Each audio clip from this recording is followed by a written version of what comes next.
আবার আমি হাজির হলাম তোমাদের সামনে মাধ্যমিকের একটি গদ্যের বেছে বেছে কয়েকটি এসএকিউ প্রশ্ন এবং উত্তর।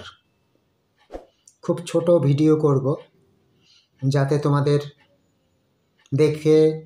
দেখতে এবং শুনতে যাতে একঘেয়েমি তৈরি না হয়। তো কথা না বাড়িয়ে শুরু করে দিই। তোমরা বহুরূপী গল্প পড়েছ, তার লেখকের নাম কি বলো তো? বহুরূপী গল্পের লেখকের নাম সুবোধ ঘোষ। এখান থেকে যদি প্রথমে একটা প্রশ্ন আলোচনা করি, যেমন আক্ষেপ করেন হরিদা, এটা হচ্ছে কোটেশন। তো হরিদার আক্ষেপের কারণ কি? তাহলে আমরা বলবো, উত্তর লিখব, সুবোধ ঘোষ তার লিখিত বহুরূপী গল্প থেকে অংশটুকু নেওয়া হয়েছে। এখানে হরিদা আক্ষেপ করেন এই জন্য যে বিখ্যাত ধনবান জগদীশবাবুর বাড়িতে নাকি হিমালয় থেকে একজন সন্ন্যাসী এসেছিলেন। তিনি তার সঙ্গে বা তার পদধূলি গ্রহণ করতে পারেননি, সাক্ষাৎ হয়নি, তার আগে তিনি চলে গেছেন। এই জন্যই তিনি আক্ষেপ করেন। এটা 1 নম্বর প্রশ্ন বেছেছিলাম আমি। এবার 2 নম্বর প্রশ্ন, সন্ন্যাসী হাসলেন আর চলে গেলেন। যদি প্রশ্ন হয় কোন সন্ন্যাসী? যে সন্ন্যাসী জগদীশবাবুর বাড়িতে এসেছিলেন, যিনি সারা বছরে একটি হরিতুকি খান, তিনি হাসলেন আর চলে গেলেন কেন? কারণ তার ঝোলার মধ্যে 100 টাকা ভরে দিয়েছিলেন, গুজে দিয়েছিলেন জগদীশবাবু, এবং তিনি হেসেছেন এবং সেখান থেকে চলে গেছে। পরের নম্বর, দোকানদার হেসে ফেলেন হরির কাণ্ড। দোকানদার হাসলেন কেন? হরি মানে হরিদা। তাহলে আমরা যেভাবে আরম্ভ করি সেভাবে বলবো যে সুবোধ ঘোষের লিখিত বহুরূপী গল্প থেকে নেওয়া হয়েছে। দোকানদার হাসলেন মানে দোকানদার চিনতে পেরেছেন যিনি বহুরূপী সেজেছেন, বাইজি সেজেছেন, এবং দোকানগুলোর সামনে দিয়ে তিনি ঝুমঝুম শব্দে হেঁটে চলেছেন এবং দোকানদার দেখে হেসে ফেলেছেন, এই কথা এখানে বোঝানো হয়েছে, তাই তিনি হাসলেন। পরের প্রশ্ন, আপনি কি ভগবানের চেয়েও বড়? আপনি কি ভগবানের চেয়েও বড়? বক্তা কে? তাহলে আমরা বক্তা বলবো, যে আগের অংশ বলবো, এখানে বক্তা হলেন বিরাগীজি। কাকে বলেছিলেন? বিখ্যাত ধনবান জগদীশবাবুকে।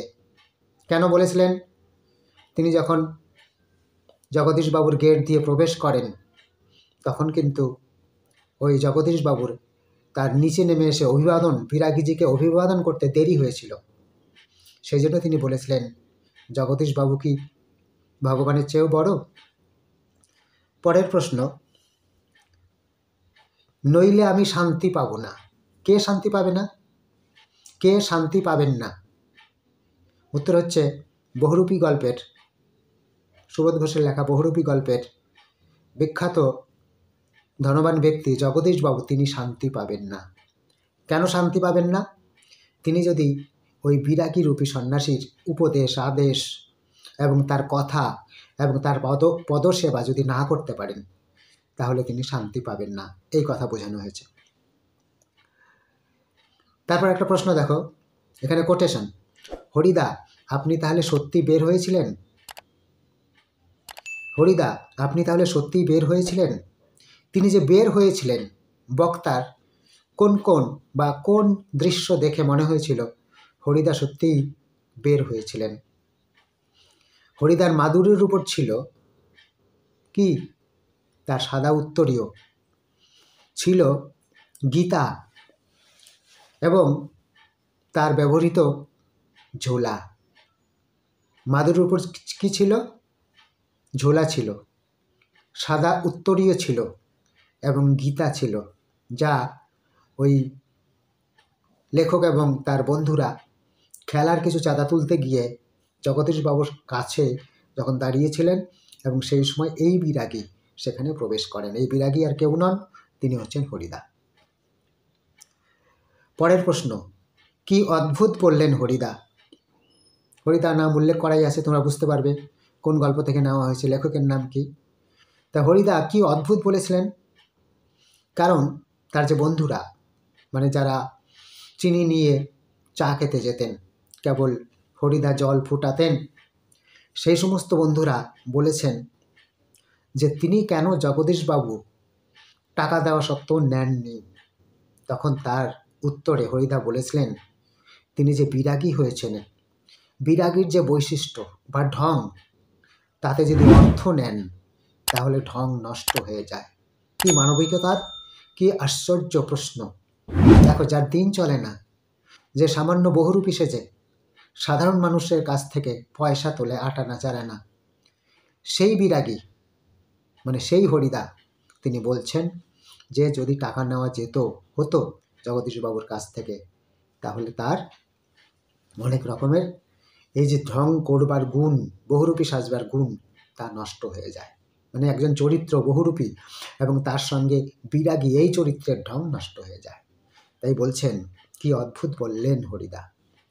এবং আজকে লাস্ট, অদৃষ্ট কখনো হরিদাকে এই ভুল থেকে ক্ষমা করবেন না। অদৃষ্ট মানে কপাল, বিধাতা, ভগবান। অর্থাৎ আমরা মনে করি যে শক্তির সাহায্যে আমরা চালিত হই, যার চালনা ছাড়া আমরা কিছু করতে পারি না। তাহলে অদৃষ্ট কখনো হরিদাকে এই ভুল ক্ষমা করবেন না। কোন ভুল? যে হরিদা বিখ্যাত ধনাঢ্য জগদীশবাবু তাকে বিরাগী ভেবে যে টাকা উপহার দিতে চেয়েছিলেন, তিনি তা প্রত্যাখ্যান করেছেন, অথচ তার ঘরে নিত্য অভাব। এই যে ভুলটা করলেন, এই ভুলের জন্য অদৃষ্ট তাকে ক্ষমা করবেন না। আজ এইটুকুই। পরবর্তী সময় আবার অন্য গল্প এবং কবিতা নিয়ে তোমাদের ভিডিও করব। তোমরা সবাই ভালো থেকো এবং পড়বে, অনুসরণ করবে এবং শেয়ার করবে, এই আশা করে আজকে শেষ করছি।